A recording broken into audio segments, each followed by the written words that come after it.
పునీత మత్తయ్య గారు రాసిన సువిశేషములోని భాగము. ప్రభువా నీకు మహిమా కలుగునుగాక. 9వ అధ్యాయంలో 1వ వచనం నుండి 9వ వచనం వరకు. మత్తయి సువార్త 9వ అధ్యాయము 1వ వచనం నుండి. యేసు పడవనెక్కి సరస్సును దాటి తన పట్టణమునకు వచ్చెను.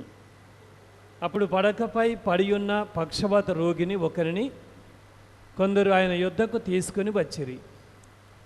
వారి విశ్వాసమును గమనించి ఆ రోగితో, కుమారా, ధైర్యం వహింపుము, నీ పాపములు పరిహరింపబడినవి అని యేసు పలికెను. అప్పుడు ధర్మశాస్త్ర బోధకులు కొందరు, ఇతడు దైవదూషణం చేయుచున్నాడు అని తమలో తాము అనుకొనిరి. వారి తలంపులను గ్రహించిన యేసు, మీకు ఈ దురభిప్రాయములు ఎలా కలిగెను? నీ పాపములు మన్నింపబడిన వనుటయా, లేక నీవు లేచి నడువుమనుటయా? ఈ రెండిటిలో ఏది సులభతరము?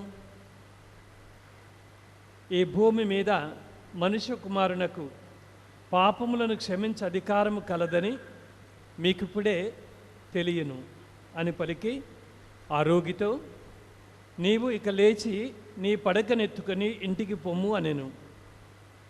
అతడు వెంటనే లేచి తన ఇంటికి పోయాను. అది చూచిన జనసమూహములు భయపడి మానవులకు ఇటు అధికారమును ఇచ్చిన దేవుని స్తుతించిరి.